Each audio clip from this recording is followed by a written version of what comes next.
G'day everyone, I'm back. Welcome back to True Eagle. Let's talk about Eagles versus North Melbourne. I just got back from Croatia yesterday. I'm having a horrible run of luck with flights. A week ago I had a flight delayed and had to spend a night in Copenhagen because I missed my connection. Yesterday my flight was delayed by 3 hours and then we sat on the tarmac for a further 3 hours because the air conditioning wasn't working. So that was a lot of fun. Got here last night at 10 o'clock after the shops were shut, had to have terrible fast food dinner. And this morning I walked out with only a jumper and shorts on and had forgotten that England rains a lot and I am still soaked. I'm still soaked and I couldn't help but thinking on the way back, wow, can't wait to get home and analyse the Eagles' most recent loss to North Melbourne at Optus Stadium. It is a stark contrast to what I was doing, all week in beautiful Croatia. But I'm back. And for the record, just I want to say thanks for your patience. The travelling's done now. I'm sick of, in this loop at the moment, of trying to analyse Eagles games that I didn't watch in real time. And I have caught back up in this game. I'm kind of glad I missed it, to be completely honest. But therefore, my perspective is always a bit different when you know the result as you're watching the game. And, I'll be honest, I find it a little bit hard to be too devastated about this result. And there's a few reasons for that. Okay, first of all, I just spent an incredible week in Croatia. I still actually feel like I'm rocking on a boat because I've been on a boat for a week. Spent the whole week inebriated, had the company of a very beautiful young lady. And, it's hard for me to really get too upset about this result, but it goes further than that. I didn't watch it in real time. I don't have the same frustration that everyone did because I knew what was coming. Thirdly, as well, I saw this result coming a mile off. In my preview, I didn't say I thought we would lose. I did tip us on True Footy to lose, though. And I just had this feeling all week and I felt very confident. And, I was talking to some Australians on the boat about us playing North and I said, we're going to lose this game. And so it kind of played out more or less the way I expected it. And then fourthly, as well, it might be a blow to the ego and there's a lot of frustration about the way we're playing and that's justified. And, I'm unhappy about that as well, even though I've missed a lot of the last 3 weeks. It is deflating to be playing so poorly. There's no doubt about that. But in the end, North Melbourne were too good for us. They deserve the win. I know there was that Yo free kick. It's a tough one. I've watched it back a few times and he did kind of drag it in. So unfortunately, letter of the law, it's hard to really debate that one. But I think us Eagles fans, it certainly would be thinking, I don't like that being holding the ball in general. There's not much more he could have done. He just fought hard to win the ball. If that is the rule, maybe we were just unlucky, but I think it's a shit rule. And that interpretation, I think, was a fail there. Either way, we deserve to lose. We lost by 9 points anyway. It might have gone differently if he had not been pinged there, but who knows? And to be honest, I'm not really too fazed. Like I said, though, I didn't see it in real time. I caught up on it later. The emotion's different. But I do think in the bigger picture, us dropping this game is not a big deal. Now, this is where I want to also make an important clarification about sometimes the vibe on this channel. And I say things like, it's not a big deal, or in the big picture, this loss doesn't mean a lot. I want to make it very clear that I don't wish that is what's being said behind closed doors and that's what Simo's saying to the group or whatever. I hope that's not the vibe of the club. I'm just talking about as an external fan who has no influence over it. I'm not too fired up about this result. That being said, I really do hope that there was some very honest feedback about the way that game played out and that the players do get a bake for, I think they look exhausted, to be honest. They've run out of steam massively. And I think their attitude dropped a little bit. And, I don't mean that they had a bad attitude, but they certainly didn't have the attitude to the standard that North Melbourne did. They sensed we were gettable. That's what I predicted. And, we got well and truly beaten. If you look at the stats, it's a weird topsy-turvy game. We smashed them in the inside 50s and that's about it. It's a tricky one. But either way, really poor result. Had we won, I think I would feel exactly the same, to be honest. It was disappointing. For the North fans that have clicked onto this video to see my reaction, I haven't really mentioned you yet.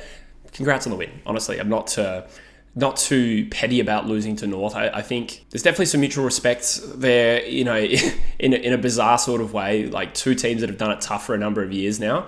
And that was their first win of the season. And I thought it was a cool moment and I'm not salty about that. And I have North fans that contribute to this channel and post regularly and are supportive. So honestly, congrats on the win. Well done. North have actually won 4 of the last 5 against us. I was thinking about this. We beat them in 18. No, they beat us in 18. Then we beat them in 19 and 20. And then in 21, they beat us on a wet Monday night. That was a big upset at the time. 22, they beat us when we had the top-up players. 23, we split at 1 each. And now they've beaten us in 24. So they've actually become a bit of a bogey team for us. For a team that hasn't won a lot of games, we still don't beat North Melbourne. Our wins have been against good teams, and it's just been a topsy-turvy season, let alone call it 3 seasons. But we'll break into the mechanics of like how we lost this game. I think there's a few focuses that I want to mention.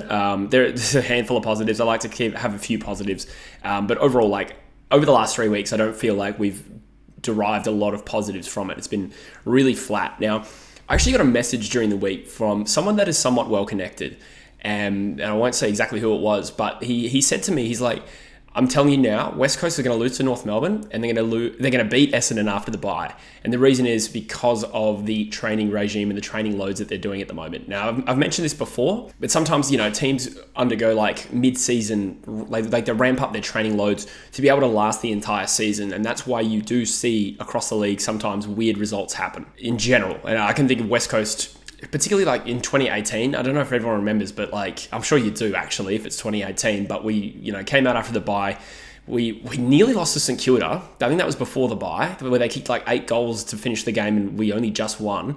Then we got smashed by Essendon at home, and then we had a number of poor results in a row. I think we lost 3 in a row, only to then finish the season as the best team in the competition. So this is what I was told. This is partly the reason I thought we were going to lose. And if you just look at the last 3 weeks in general, we looked very lethargic. Now, that is not the only reason we lost this game. That's not to try and undermine North Melbourne. I think if you just look at the team and the selection and who we had available, we just didn't have a very good team playing. And that's also not an excuse. It's just a product of the fact that our list isn't very good. And we will get into all of that. So long story short, I'm hoping that, we're having a bit of a blip. I think the bye's come at a good time for us. I don't know how quickly we'll bounce back after the bye. We'll talk about some players who may come back. But I'm still buoyant to some extent that we're going to see a much more improved West Coast in the back end of the season. Now, you could ask, like, why are we ramping up our training loads to be able to last the whole season when we're clearly not playing finals? I don't know. It would have been nice to, play some normal footy over the last 3 weeks. It's been quite poor. A big emotional come down probably after beating the D's. We've been really poor since then. So we'll see. Maybe I'm right, maybe I'm wrong. Or maybe he's right or he's wrong. We'll see. But anyway, big picture, I don't think it's a massive deal. So I want to talk about some components where we lost this game. Some are on field and some are, prior to the game. And I look at the selection. And, if you cared to watch my preview for the North Melbourne game, I made that before the team was actually selected, and I made a few points about not going in too tall, and we did exactly that. And now, the game wasn't as wet as I think it was forecasted to when I made that video, but it was definitely a little bit slippery. And either way, when you look at the matchup of North Melbourne's 22, they have a lot of medium to small type players and, don't really have the same height. I think it was questionable for us to go in with such a tall team, both forward and back. Harry Edwards as a third tall, he's 200 centimetres. Someone like a Rotham might have made more sense, or forego that option entirely and pick another running defender. As it happens, we probably picked an extra defender anyway. We had Jones and Tom Cole on the bench. We picked a tall player in Marek as the sub. This is another questionable thing. I love Marek, don't get me wrong, but I've made the point that I just don't know what the value is of playing all these guys on the same team if it makes us collectively have less run. And if you combine that with a fitness issue, the end result is a team that looks like lackluster and lacks run, and that's what I think has been the case over the last 3 weeks. The slow midfield. We've picked I don't think the centre bounce attendances are out. Let me just find out. They are not, but you just look at the centre line that was selected for us. Jai Cully, Dom Sheed, Andrew Gaff, with Yo and Jinbi in there as well. That lacks a lot of defensive pressure. It's really not a quick or dynamic sort of on-ball division. Now, North Melbourne's midfield mix is very good. And looking at some of the biggest clearance winners, like George Wardlaw had 10 clearances in this game. I'm not surprised. He's a young gun. Tristan Cherry had 9, and the team got smashed. What was it? It was 30 to 48 in clearances. I don't think we won a centre clearance in the first half or something ridiculous like that. And when you consider that we won the hit-outs 48 to 34, this is even more damning. Now, I think Elliot Yeo put in a good shift. He had 8 clearances, and I think he finished the game well and wasn't, I don't think, too prevalent in the first 3 quarters. Dom Sheed had 6, and I don't think Dom Sheed played well, but he at least got his hands on the footy first 6 times. Other than that, the whole top 10 clearance winners on the field were all North Melbourne players. So our midfield was horribly deficient. Now, the elephant in the room was we are missing Harley Reid, Tim Kelly, and even Elijah Hewitt. And Elijah Hewitt's only played 14 games or something like that. But in terms of dynamism and power and skills, I guess it's just a positive in a sense that we do have something coming in to eventually rectify this issue, but the midfield that we picked wasn't great. Now, I'm not really even sure if it's a criticism on the midfield itself. I don't want to lump Jai Cully in there. I feel harsh doing that because he's done a mountain of work to get back into this team, but it is a weakness of him, his defensive running. The only other two midfield options that we had was Zane True and Clay Hall. Now, I think, they're solid enough at two-way running, but as guys who have played, one hasn't played at all and True's played, 6 games of AFL. I don't know how much of these guys would have moved the needle. So I think it's just a product of the list talent that we have or lack thereof, particularly in the midfield. So you add Reed, Kelly, Hewitt, and Jaden Hunt back into this team, at least that gets alleviated somewhat. So again, we went in a little bit too tall and our midfield line on paper wasn't strong. So with the conditions and the lack of opposition heights, I think this is worthy of some criticism. I think we could have done a little bit better in selection. By the way, this is bizarre. I feel like the room is swaying because I've been on a boat. Okay, let's talk about clearance and midfield game. So yeah, I do think adding Liam Ryan into the midfield mix made a difference, and I just wish we'd probably done that a little bit earlier because, compared to some of the names we had selected, we don't really have a lot of speed and dynamism in that team. I mean, Elliot Yeo's, powerful, he's great on his own, and then Jinby is a second-year player. And I know Wardlaw is a second-year player too, but I think, Wardlaw's probably a bit more talented than Jinby, to be honest. But just to break down some of the stats, we had 47 less disposals, and we got out-tackled 87 to 62. That's pretty shameful, and that is a profile of a game where we'd lose heavily. Somehow, despite losing those stats and the clearances by 18, that's enormous, and the contested ball by minus 15, that's medium, we still generated 58 inside 50s, and that is one of the most bizarre statistical anomalies I've ever seen. I'm exaggerating a little, but it doesn't really make a lot of sense. We didn't really do well in any stat except inside 50s. Now let's talk about conversion. I don't think you really needed me to ram home this point, but when you're 2-15 at 3/4 time, you're not going to win a game of footy. And we got close, but that's terrible. We finished with 8 goals, 17, or we have 4 more shots at goal or something like that, maybe more. The irony is, we just kick a bit straighter, we win this game. And we probably still don't deserve to win the game, but we probably would have, and we generated 58 inside 50s. So the feedback on that is clear. We need to kick straighter. I'll rattle off some positives. I mean, the last quarter comeback is a positive in a sense. At least we showed something. I don't know how proud of it to be. We were playing respectfully. We were playing North Melbourne, who hadn't won a game in a little while.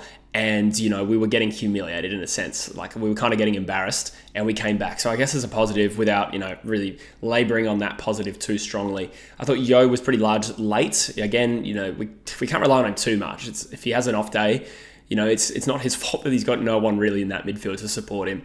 Cripps was good, 20 disposals and 1 goal, 3. Again, kind of the tail of the day when you kick 8 goals, 17. Darling started the game well. Waterman ended it well. The fact that we had 58 inside 50s and the fact that we were pretty poor and nearly won the game is, I guess, a positive. But other than that, I'm not gonna labour on it. But let me know in the comments any more positives you thought. I struggled to see some, to be honest. So who returns? So just looking at the injury list, we could get Tim Kelly back after the bye. We play Essendon at Marvel. We might get Jaden Hunt and Harley Reid the week after. Well, Harley Reid definitely the week after because he's suspended, and Jaden Hunt's injury might take 2 to 3, so he could be back after the bye, or he might not. But at this point, we kind of need him. Oscar Allen, I do think should come back through the waffle. I feel pretty strongly about that. When you consider the height in our forward line, it's not like we can slot him in without anyone noticing. It's going to have to be through the waffle, in my opinion. He's had a lot of time off. Give him a week in the waffle. Take it slow. I don't think we need to rush Oscar Allen back. Luke Edwards is another player who should come back from concussion. Again, it's probably line ball as to whether he even gets selected. Maybe he would be better in the midfield mix than we have currently. Do we pick him over Gaff? Possibly. Not really because of the output we'd expect in terms of improving on Gaff, but probably just more because he's a young player. I don't know. So long story short, we might not actually be getting too many players back. So we can hopefully get Tim Kelly. Jaden Hunt is line ball. Liam Duggan did get knocked the hell out. I'd imagine he comes back, but you never know with concussion. I actually didn't see if it was confirmed concussed, but surely, that was a horrible head clash. And Luke Edwards should be back and available from a concussion as well, I think. So overall, deflating game. I'm not going to, sugarcoat it. It was pretty poor.